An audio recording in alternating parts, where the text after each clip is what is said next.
Reporter T V M ഡിയും managing എഡിറ്ററുമായ Anto Augustine കൂടി എനിക്കൊപ്പം ചേരുന്നുണ്ട്. Anto Augustine, very good morning. Anto Augustine, വളരെ ദുഃഖത്തോടു കൂടി തന്നെയാണ് നമുക്ക് പ്രേക്ഷകരെ ഈ വിഷയം അറിയിക്കേണ്ടത്. കാരണം നമ്മൾ എല്ലാവരും പ്രതീക്ഷിച്ചത് നവംബർ 17-ാം തീയതി അർജന്റീന കേരളത്തിൽ കളിക്കും എന്നുള്ളതായിരുന്നു. അതിനുള്ള എല്ലാ ഒരുക്കങ്ങളും പൂർത്തിയാക്കിയിരുന്നതുമാണ്.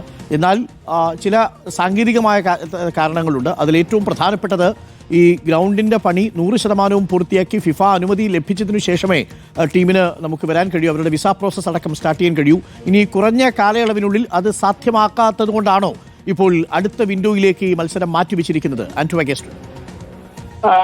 അരുൺ, എനിക്ക് ദുഃഖമൊന്നുമില്ല. കാരണം നമ്മളെ സംബന്ധിച്ചിടത്തോളം കേരളത്തിലെ ഇന്ത്യയില് ഒരു ഫിഫ സ്റ്റാൻഡേർഡിലുള്ള സ്റ്റേഡിയം ഇല്ല എന്നുള്ളത് നമ്മുടെ യാഥാർത്ഥ്യമാണ്. അത് കേരളത്തിൽ മാത്രമല്ല, ഇന്ത്യയിൽ എവിടെ തന്നെ അങ്ങനെ ഒരു സ്റ്റേഡിയം ഇല്ല.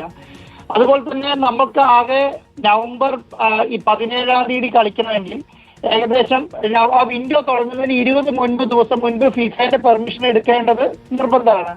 അപ്പം അതിന് വേണ്ട ഡോക്യുമെന്റ്സ് എല്ലാം നമ്മൾ സബ്മിറ്റ് ചെയ്തിട്ടുണ്ട്. പക്ഷെ ആ ഡോക്യുമെന്റ്സിന്റെ പെർമിഷൻ കിട്ടി വരുമ്പോഴത്തേക്കും ചിലപ്പം ഈ വിൻഡോയ്ക്ക് ആപ്ലിക്കേഷൻ ടയർ 1 ആപ്ലിക്കേഷൻ കൊടുക്കേണ്ട സമയം കഴിഞ്ഞു പോകും. അപ്പൊ അതുകൊണ്ട് നമ്മൾ തന്നെ AFI-യുമായിട്ട് അർജന്റീന ഫുട്ബോൾ അസോസിയേഷനുമായി സംസാരിച്ച ഒരു ധാരണയിലെത്തിയതാണ്. അല്ലെങ്കിൽ ധാരണയിലെത്തിയതിൽ അവർക്ക് കിട്ടാവുന്ന കളി നഷ്ടപ്പെടും, അതുപോലെ ഓസ്ട്രേലിയക്ക് കിട്ടാവുന്ന കളിയും നഷ്ടപ്പെടും.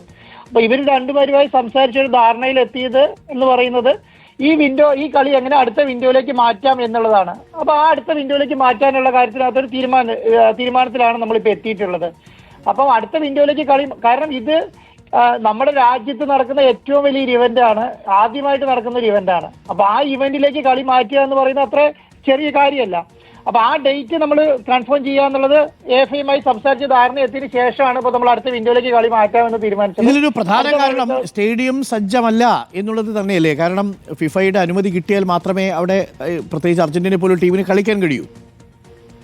അല്ല, സ്റ്റേഡിയം സജ്ജമല്ല എന്ന് പറയുന്നതല്ല. കാരണം നമ്മളെ സംബന്ധിച്ചിടത്തോളം നമ്മുടെ കയ്യിൽ സ്റ്റേഡിയം കിട്ടിയിട്ട് 1 മാസം തികയുന്നതേ ഉള്ളൂ. 1 മാസം ആയിട്ടില്ല നമ്മുടെ കയ്യിൽ സ്റ്റേഡിയം കിട്ടിയിട്ട്. അപ്പൊ നമ്മുടെ സ്റ്റേഡിയം റീവാമ്പിങ് അങ്ങനെ നടക്കുന്നുണ്ട്.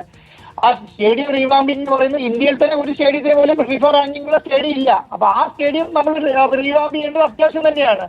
അപ്പം ഞാൻ പറയുന്നത് എന്ന് പറഞ്ഞാൽ നമുക്ക് അത്രയും സമയം കൂടെ കിട്ടുന്നത് നല്ലതാണ് എന്നുള്ളതാണ് എന്റെ അഭിപ്രായം. കാരണം നമുക്ക് ഈ ഒരു 20 ദിവസത്തിൽ കിട്ടുന്നതിനേക്കാളും അപ്പുറം ഒരു 2-3 മാസം കൂടി കിട്ടുന്നുണ്ടെങ്കിൽ അത്രയും നല്ലതാണ്. കാരണം നമുക്ക് ഒരു പിഴവുമില്ലാതെ, ഒരു സെക്യൂരിറ്റി റീസണും ഇല്ലാതെ, ഒരു പ്രശ്നങ്ങൾ വരാതെ, കാരണം ലക്ഷക്കണക്കിന് ആരാധകരുള്ള അല്ലെങ്കിൽ കോടിക്കണക്കിന് ആരാധകരുള്ള ഒരു താരം കേരളത്തിലേക്ക് അല്ലെങ്കിൽ ഒരു ടീം കേരളത്തിലേക്ക് വരുന്ന സമയത്ത് അവരുടെ സുരക്ഷയും കൂടെ മാക്സിമം ഒരുക്കാൻ എത്ര സമയം കിട്ടുമോ അത്രയും നല്ലതായിട്ടാണ് അതിനെ കാണേണ്ടത്. കാരണം അത് ആഘോഷിക്കേണ്ടത് അങ്ങനെയാണ്. അല്ലാതെ നമ്മളെ സംബന്ധിച്ചിടത്തോളം മെസ്സി വരുന്നില്ല അല്ലെങ്കിൽ അർജന്റീന ടീം വരുന്നില്ല എന്നുള്ള ഒരു ക്ലോസിലല്ല അത് ആഘോഷിക്കപ്പെടുന്നത്. നമ്മളെ സംബന്ധിച്ചിടത്തോളം അത്ര സമയം നമുക്ക് കിട്ടുന്നു. ആ സമയം കിട്ടി ഇത് വൃത്തിയായി. കാരണം ലോകകപ്പിന് മുൻപ് ഈ കളി നടത്തുക എന്നുള്ളതാണ് നമ്മുടെ ലക്ഷ്യം. അപ്പോൾ ഇപ്പോൾ ഈ സ്റ്റേഡിയം നവീകരണം നിർത്തുന്നില്ലല്ലോ അല്ലേ? അത് തുടരുകയല്ലേ?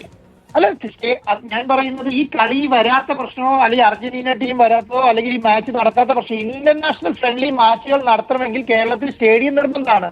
അപ്പൊ ആ സ്റ്റേഡിയം വർക്കുമായിട്ട് തന്നെ മുന്നോട്ട് പോകും. സ്റ്റേഡിയത്തിന്റെ വർക്ക് എത്രയും പെട്ടെന്ന് പൂർത്തീകരിച്ച് അനുമതി മേടിക്കാനുള്ള കാര്യങ്ങൾ ചെയ്യുമെന്നുള്ളതാണ്. അപ്പം അത് ചെയ്യേണ്ടതാണ്, അത് എത്രയും പെട്ടെന്ന് ചെയ്യേണ്ടതാണ്. അതിനേക്കാളും ചെയ്യാതിരിക്കുക എന്ന് പറയുന്നത് പ്രാക്ടിക്കലല്ല, ചെയ്യേണ്ടതാണ്.